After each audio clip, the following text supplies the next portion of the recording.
Only if you've been in the deepest valley can you ever appreciate the magnificence at the top of the mountain. Hello everyone, I'm Ramesh Damani, welcoming you from ITC Grand Central to another episode of the Wizards of Dalal Street, a fresh breeze. My guest today, a genuine market maven who loves making big money calls. During his spare time, he runs marathons and loves to climb mountains. Let's meet the partner of Rakesh Jhunjhunwala in Rare Enterprises, AMIT GOELA. Amit, this is your first appearance on television. Welcome to Wizards. Thank you for having me, Rameshji. Thank you for a kind introduction. Just add the word X to the marathon. Absolutely. Let's talk about how you got started in equities.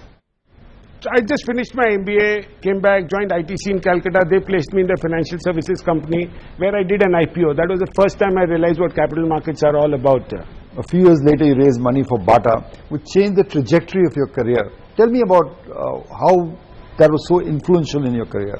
My firm had underwritten the rights issue of Bata, and I heard that Mr. Rakesh Jhunjhunwala was interested in the Rakesh issue. Jhunjhunwala, of course, yeah. Yes, the Rakesh Jhunjhunwala. And so somehow I managed to show up in his office, and then he asked me, yes, and I said, sir, I can get a meeting with the MD of Bata for you. He said, okay, do a meeting for Saturday. And from there onwards, a very enduring friendship developed, Ramesh. But you then moved on to the sell side of the business. Tell me some experiences in that part of the business. So I finally managed to get into broking in '97, and a lot of interesting episodes which happened. Like one of them was like first getting grilled by a fund manager for the first time. We broke the deal for Rakeshji. Now that's a very interesting deal, Ramesh. Okay. Tell me about Rakesh was buying Titan, and we broke a small part of it. It was a very large deal for us, and we were pretty excited. We went for a drink to celebrate.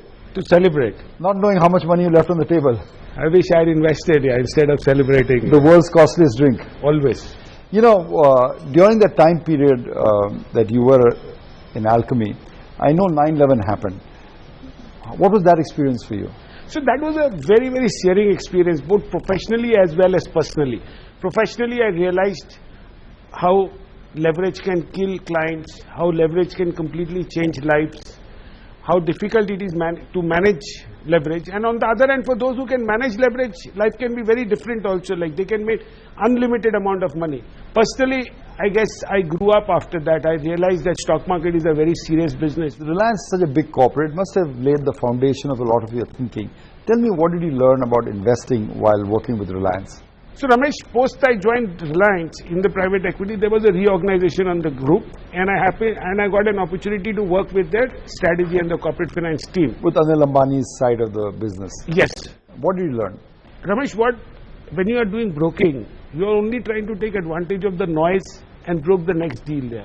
In the morning you come in, you figure out what's going on, try to figure out what's there in the fund manager's mind. What makes him hot? Brutally honest with you. Of course. And try to do the next transaction because there is a profit loss waiting at 3:30. Correct. Once I got into Reliance, then the perspective completely changed. From a daily basis, you started looking at 20 years, 30 years. You wanted to build businesses, lay the foundations of businesses which can last a lifetime.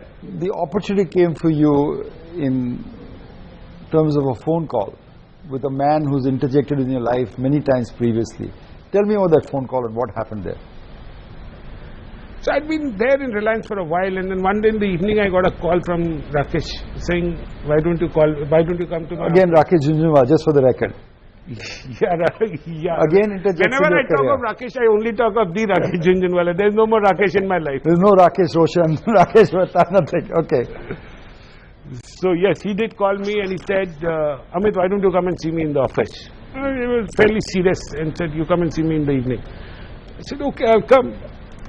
And I showed up in his office and then waited for a couple of minutes. I was in his room and then he was doing his normal stuff. He normally doesn't look at you and talk, like he's doing some other stuff. Watching the screen mostly. And he talks. Today was the evening, so he was not watching the screen, but he was doing some other stuff. And then he turned and told me, I think you should join me. How long did it take you to accept that offer?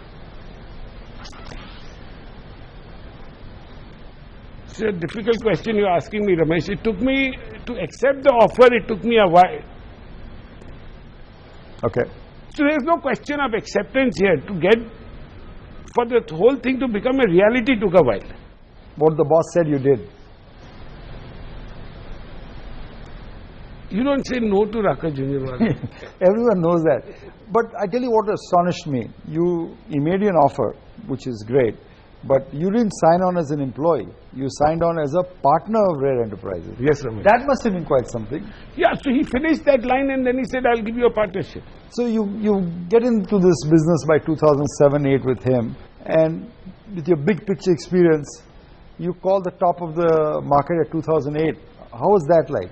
Ramesh, I started doing a lot of research in Reliance, and I continued doing that in Rare. And I used to read a lot of, do a lot of research on global markets. You can imagine the froth. No, the CEO of Citibank says you can't stop dancing till the music is on. Right. What more is there regarding froth? Right. That's as bad as it gets. Yeah. So you go ahead and say, did you personally sell out? I sold out totally, Ramesh. What did your boss do? I mean, how did your boss take your call?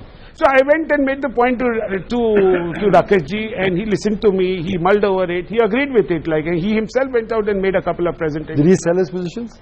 No, he didn't sell his positions. Why not? Because his sheer belief in his major investments, Ramesh, prevented him from selling it. He was confident that he'll be able to ride out the storm, and he was vindicated. All those stocks, having already been 30, 40, 50 baggers till 2008, subsequently went out to again become 10 baggers after that. You join Rare Enterprises, Troika, Rakesh, Utpal Sheth, and yourself. Okay, how do you add value to India's best value investor? Ramesh, you don't teach Sachin Tendulkar how to bat. Absolutely, you don't. So what did you do? But before Sachin Tendulkar pads up, like he needs a pitch report, he needs a weather report, he needs some intelligence on the bowling, on the fielders. So I do all those things for Rakesh. I do all those things which help him, or at least try to do, which will help him to stay one step ahead of the market. Rare or Rakesh is known for both a huge trading portfolio and a huge investing portfolio. What is the part that you help him with? So my engagement is far more intense on the trading side than on the investment side. Utpal is also very engaged in the investment. He looks after some of our larger investments. Right. And I'm far more involved on the trading side. How do you help him in trading? When we are trading, the days are electric, Ramesh. Before 9:15, we are more ready than most of the people can even imagine or think about. We would have gone through everything possible worldwide, everything which can affect our markets, our stocks. We are there with it at 9:15. And both of us had a discussion also. And you can imagine how prepared I have to be to talk to him for 5 minutes. In 5 minutes, give him, distill everything and give it to him. You offer him what? Facts or opinions? You really want to know, Ramesh? Of course. Facts. In Rare, opinions matter only when they are backed by price. Otherwise, opinions can go out of the door. Shut out of the door. Fair enough. That sounds like something Rakesh would say. Tell me, what is the Rare philosophy in picking stocks? Bullish on India, bullish on Indian entrepreneurs, bullish on Indian skill set. We are always looking for opportunities, Ramesh. Money never sleeps at Rare. Most conservative, the large street investors favor the MNCs. But you guys turn the wheel. You say, no, we'll bet on Indian entrepreneurs. We hardly have any MNCs in our portfolio. You see, from 91, look at the kind of companies which have been created in India. Starting from Infosys, you've had a HDFC Bank, you have had a Marico, you have a Titan. The entire pharma sector has been created from scratch by Indian entrepreneurs. It is just driven by Indian skill sets.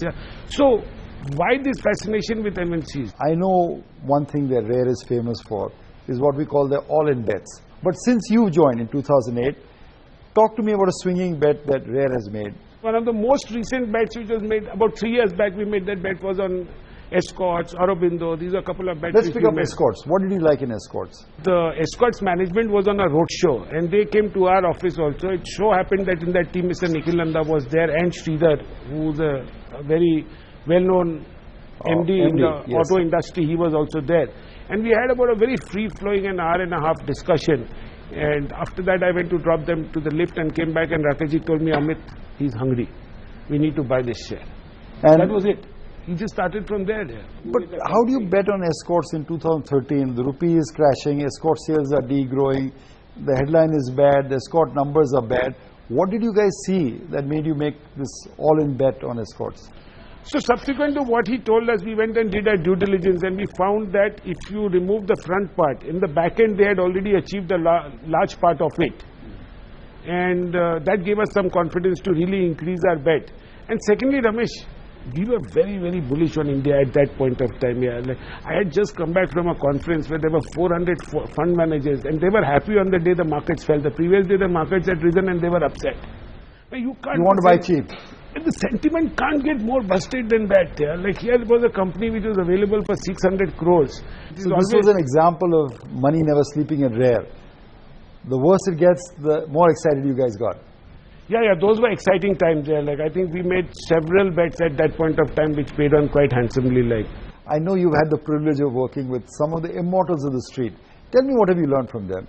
When you talk of immortals, you're talking of Mr. Ramesh Shah, you're talking of Mr. Damani. Like so. People like them, yes. You also know them, Ramesh, but my experience with them is like opportunities don't fall in their laps, neither do they walk through their door. It is not. Nothing happens because of their name. It happens only because of sheer hard work. The amount of homework they do, the amount of background work they do, it is process. And how much they do think, it is incredible. They can take on any strategist head on anything. You know, John Muir was a well-known naturalist and used to climb mountains as you do. And he said, you know, the mountains are calling and I must go. I know your calling has been mountains and also markets. Thank you so much for stopping by to chat with us. Thank you for having me, Ramesh. Thank you. Thank you.